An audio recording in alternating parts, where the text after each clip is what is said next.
Hello and welcome to episode 13 of our Brittany playthrough, I should say. Now we'll hope that 13 isn't unlucky for us because we are hopefully in this episode going to negotiate a peace with France.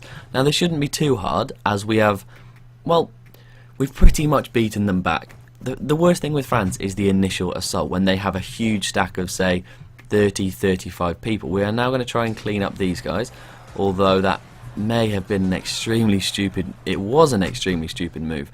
I thought that we could, win the battle because they had low morale, but obviously the game did not like that idea. It has, in fact, though, that loss given us the mission, create an army for our nation, and that's what we're going to take. We gain 5 army prestige and 5 army tradition and 5 prestige, which is, quite useful. So what we're going to do, we've got a decent amount of money. We're going to build, say 8 regiments, although, yeah, 8 regiments we'll go with, and then that'll hopefully mean that we fulfill the mission. So 8 plus 3 is 11. We'll need another 1 or 2 regiments, I think at some point. Actually, I know what I've just forgotten seeing there. I've forgotten that we had an army over here. So we may as well just keep exploring the New World. I completely forgot about that. It would be nice if there was some sort of explore button, but as there's not, we're just going to have to do it manually. That's our transport ships. They are not repairing for the reason that our fleet maintenance was 0. So we'll get them to repair and then we can do some more exploring and everything will be okay, hopefully. Right, we want to, with all these regiments that we're about to build, we want to lay siege to another province basically, as Castile and Burgundy are sort of doing it a lot for us, but that means that we won't be able to take those particular provinces from France in a peace deal, and that sucks a lot. We have a new idea which we can take, but I want to kind of save the diplomatic power for a peace with France, so we're going to leave that for a second. Only for a second, mind. We will go back to it as soon as we've made peace with France, but still. We just want to, because if we say needed the peace, needed the diplomacy, needed the diplomatic power to negotiate a peace with France and then couldn't, then Castile and Burgundy might back out of the war, and then I've had it happen to me before. It sucks a lot. Right, the regiments are all coming now, so we'll put maybe these 3 on Normandy, these 3 on Caux, and then these 2 on Périgord, and then we'll maybe make another regiment actually just to stop these guys feeling lonely. We'll make another one in Poitou. And then, hopefully, we'll have sort of the potential to take over 4 provinces. And that is really, really nice. Especially if we take these 2 up here, it means that, as they're coastal provinces, it means they have more trade power in the node. And so, we will, maybe after we take these provinces, overtake France in the Bordeaux trade node. And that will be very, very nice. At the moment, wait. Apparently we are number 1 in the trade node already, which is wonderful actually, but then I suppose hopefully we'll take more off France and maybe try and attack England after that. I'm not sure. It would be kind of nice, I suppose. Interesting. That's that could maybe be a possible goal for us, although I do want to get colonial expansion going. We'll merge these guys. I hope we're the leader in the siege. We are indeed. Everything's turning out quite nice, isn't it, really? Ooh, technology. We can invest in diplomatic technology. Again, I'm going to leave that. That one's only trade range, so I'm not too bothered about that. Castile are covering our backs here. Not very well, I must say, but they are covering our backs nonetheless. I think they might lose that battle, actually, just because of lack of numbers. What do they want? What do these guys want?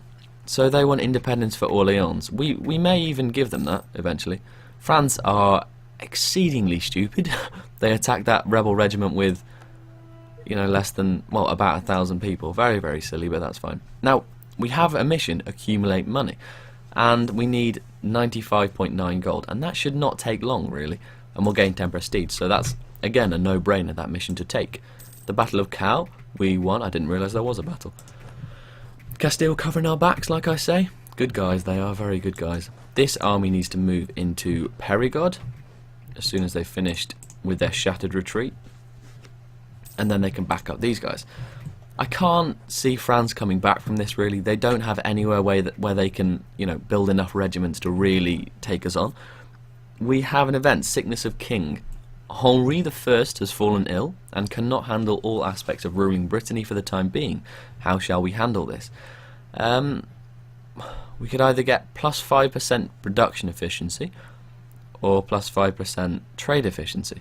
I think I'll go with trade efficiency just because we are very powerful in trade, so kind of and any more help in the trade really helps. I don't think we've got much production going here. We haven't got any factories, that's for sure. So I think we made the right choice with that. If we do, well, I'll have a look on the trade goods map mode. Where is it? So if we do take Cal, say, and Normandy, then we will actually have a lot of the cloth in the world. Although, obviously not all of the cloth, but as I say, a lot. We also have some salt, which is very nice. What I'm going to do, I'm going to leave the game to run because nothing too important is happening at the moment. We are just basically carpet sieging the whole of France.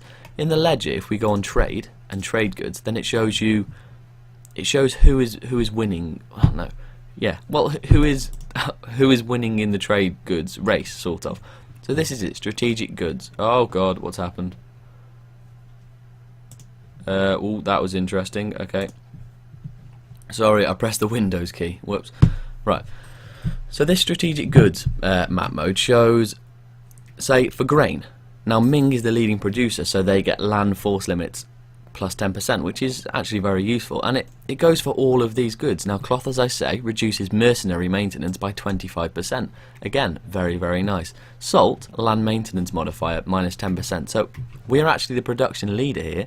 So does that mean, I think that means that we get that, although I'm not sure. Maybe the market share has to be 50%, I'm not actually quite sure. The trading bonuses, again, I haven't delved too deeply into this sort of those mechanics of that part of the game, but eventually I will get my head around it, I'm sure.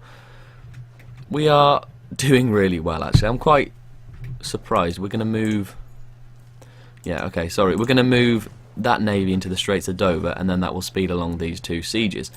I'm actually really pleased with how things are going, because France, as I've said before, is such a huge power, and it's really hard to get the conquering ball rolling when France is next to you. It's really hard to chip away.